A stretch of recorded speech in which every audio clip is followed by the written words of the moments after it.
Apa yang membuat Ombudsman sampai pada kesimpulan Menkes dan BPOM tidak cepat merespon kasus gagal ginjal anak, dan apa tanggapan dari Kemenkes? Kita akan berbincang dengan anggota Ombudsman Robert Naendi dan Kepala Biro Komunikasi dan Pelayanan Publik Kemenkes ada Ibu Siti Nadia. Selamat petang Bapak dan Ibu.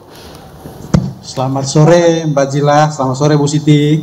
Dan kita akan kita akan ke Pak Robert terlebih dahulu. Dari hasil investigasi, sebenarnya apa yang dilakukan oleh Kemenkes, apa salah dan dosa Kemenkes dan BPOM ini terkait kasus gagal ginjal, Pak Robert? Ya, kami kemarin sudah mengumumkan hasil pemeriksaan. Pemeriksaan ini dilakukan di 13 provinsi, terutama kepada instansi kesehatan tentu saja. Dalam hal ini Dinas Kesehatan maupun Balai Besar dan Balai BPOM, dan juga tentu saja di tingkat pusat Kementerian Kesehatan, Badan POM, dan berbagai pihak termasuk keluarga korban, perusahaan yang memproduksi maupun mendistribusi, juga para ahli dan sebagainya, dan tiba pada kesimpulan yang kemudian kami serahkan hasilnya kemarin. Dan saya kira Mbak Jila, dalam suasana yang baik ini saya ingin menyampaikan bahwa dari hasil kemarin suasana kebatinannya itu kondusif ya, dalam artian bahwa ada kesepahaman terkait dengan apa yang perlu ditindaklanjuti ke depan gitu, dan kesepakatan itu tampaknya cukup kuat kemarin. Jadi saya pada kesempatan ini sebenarnya lebih fokus ke depan, lebih fokus bagaimana tindakan-tindakan korektif itu bisa dilakukan. Jadi tidak lagi banyak membicarakan kejadian atau kasusnya. Saya kira semua kita sudah tahu. Yang penting sekarang adalah soal ke depan. Dan memang pada tingkatan itulah Ombudsman menyampaikan harapan yang kita sebut sebagai tindakan korektif itu. Substansi yang ada adalah bagaimana pemerintah itu akuntabel, dan akuntabilitas itu tentu macam-macam. Di Ombudsman yang utama adalah akuntabilitas kinerja, dalam artian bahwa ada perbaikan kinerja ke depan, dan akuntabilitas administratif gitu. Adapun hal-hal lain terkait dengan sisi hukum, pidana dan apapun itu biarkanlah proses itu berlangsung. Buat kami bagaimana kemudian perbaikan kinerja itu bisa dilakukan agar kasus ini benar-benar memang sudah mereda, sudah makin berkurang dan tidak kembali berulang. Atau tidak lagi terjadi pada kasus-kasus yang lain yang sejenis nantinya. Jadi perbaikan-perbaikan itu yang menjadi substansi kita, dari 4 tindakan korektif kepada Kementerian Kesehatan dan 2 tindakan korektif kepada Badan POM kemarin. Ya.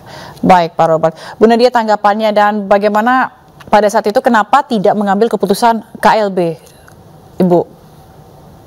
Iya, jadi memang pada waktu itu kan seperti yang kita ketahui ya, bahwa penyakit gagal ginjal akut progresif atipikal ini kan suatu penyakit yang awalnya kita sama sekali tidak bisa ketahui, karena di awal kita tahu kasus banyak, kemudian pada anak-anak terutama di bawah 5 tahun, kemudian kasus itu jadi gambaran klinis gagal ginjal, anak-anak tidak bisa buang air kecil, kemudian langsung masuk kepada kondisi yang berat, butuh pelayanan ICU, dan dalam 7 sampai dengan 10 hari setelah perawatan di rumah sakit kemudian terjadi kematian. Nah, pada waktu di awal kita sudah berpikir dengan para klinisi, tentunya dengan Ikatan Dokter Anak Indonesia, mencari penyebabnya. Pertama dipikirkan apakah ini virus, bakteri, ataukah penyakit-penyakit yang umumnya biasa menyerang pada anak-anak. Tapi kemudian dengan semua informasi tersebut diberikan pengobatan, perawatan, tapi ini kemudian kasusnya tetap terus bertambah dan juga angka kematian masih cukup tinggi. Oleh karena itu kemudian baru kita melihat kedua, bahwa ada kemungkinan zat toksik. Jadi sebenarnya upaya-upaya kita lakukan itu sebenarnya kita berusaha mempercepat fokus pada penyelamatan nyawa sehingga tidak ada lagi kasus baru dan tentunya kasus-kasus kematian. Nah, pada saat kita mengetahui adanya kemungkinan zat toksik, kita lakukan kemudian seperti kita ketahui adalah penghentian penggunaan obat cair maupun obat sirup. kita melihat progresnya dengan cepat. Nah itu kemudian karena kita fokus pada penyelamatan nyawa sehingga dan kita melihat responnya juga pada waktu itu tepat dengan terjadi penurunan kasus, sehingga memang pernyataan ataupun untuk kemudian kita menyatakan suatu KLB itu tidak kita lakukan, karena kemudian setelah itu kan kondisinya sudah sangat kondusif dan sangat membaik. Baik Bu Siti, lalu apa langkah koreksi ke depan begitu? Kalau ini kan karena kita ada temuan begitu penyebab dari gagal ginjal akut dan amit-amit jangan sampai terjadi, tapi ke depannya supaya hal-hal lain gitu yang tidak akan sampai terjadi yang menyebabkan kematian yang cukup banyak kepada anak, apa langkah dari Kementerian Kesehatan? Ya, tentunya tadi disampaikan adalah Kementerian Kesehatan bersama Ombudsman kan juga merupakan suatu badan yang kemudian bisa memonitor dan kemudian melakukan evaluasi terhadap pelayanan publik yang kami berikan.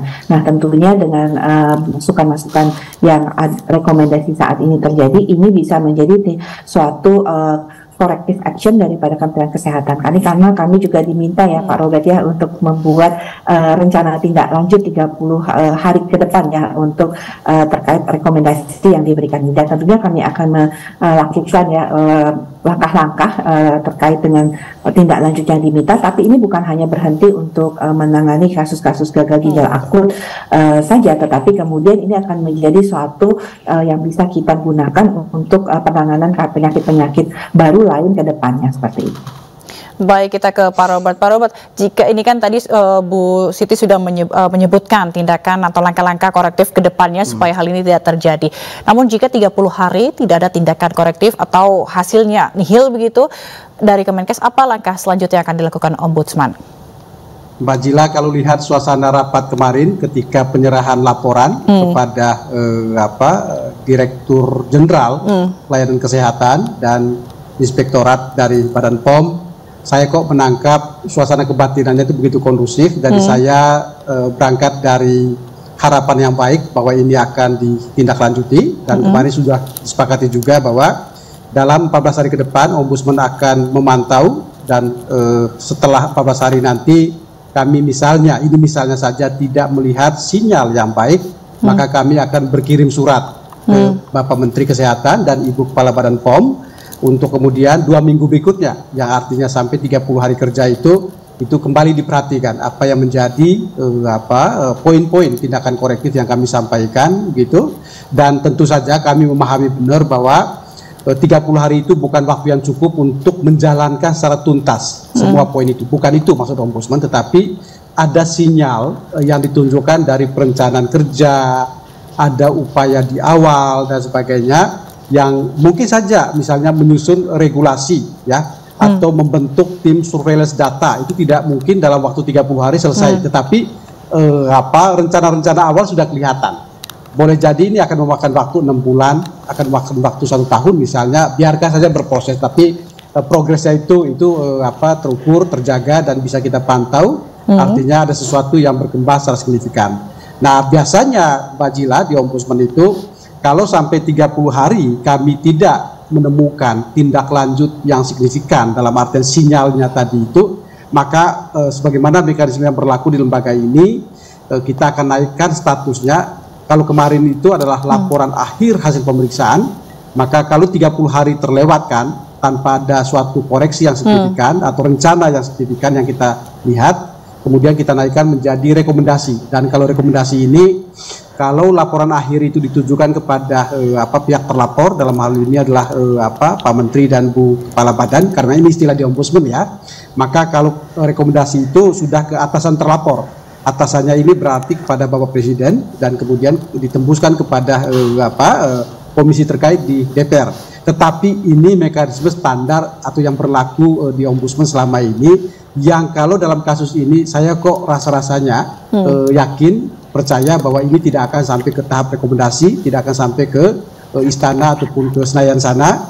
Saya percaya bahwa dari yang kami sampaikan kemarin itu kemudian akan diperhatikan, karena yang kita sampaikan itu sebenarnya adalah hal-hal yang memang sepatutnya dikerjakan, Mbak Jila, dan mungkin karena memang kompleksitas masalah yang terjadi saja membuat kemudian hal-hal ini tidak cukup diperhatikan. Misalnya soal KLB itu. Sebenarnya poin penting dari penetapan status KLB adalah bagaimana meningkatkan kapasitas respon pemerintah terhadap kasus yang ada, termasuk menjadikan ini sebagai bagian dari kerja besar bersama yang melibatkan mobilisasi sumber pendanaan maupun sumber daya manusia yang itu penting sekali untuk mendukung Kementerian Kesehatan maupun Pak Robert. Baik, Pak Robert, terakhir Bu Siti. Bu Siti, ini kan kalau kita melihat kasus gagal ginjal akut ini benar-benar membuat trauma begitu ibu-ibu di luar sana yang khususnya punya anak. Terakhir, singkat saja Bu, pesan untuk masyarakat agar kembali mempercayai Kementerian Kesehatan dan juga BPOM. Ya, saya rasa kita sudah bisa melihat ya sejak tanggal 28 November kita sudah tidak ada kasus baru lagi dan perlahan Badan POM juga sudah mulai ya kita merujuk kepada pengumuman yang disampaikan Badan POM mengenai penggunaan obat-obat yang bisa digunakan sebagai cairan atau obat sirup tadi. Jadi tentunya hak kembali salah satu rekomendasi daripada Ombudsman ini adalah menyampaikan hak ya kepada masyarakat. Kami terus-menerus menyampaikan informasi mengenai obat-obat apa saja berdasarkan tentunya apa yang menjadi hasil pemeriksaan dari Badan POM. Baik, terima kasih Kepala Biro Komunikasi dan Pelayanan Publik Kementerian Kesehatan Ibu Siti Nadia dan juga ada anggota Ombudsman Robert Naendi. Terima kasih telah bergabung bersama kami sore hari ini.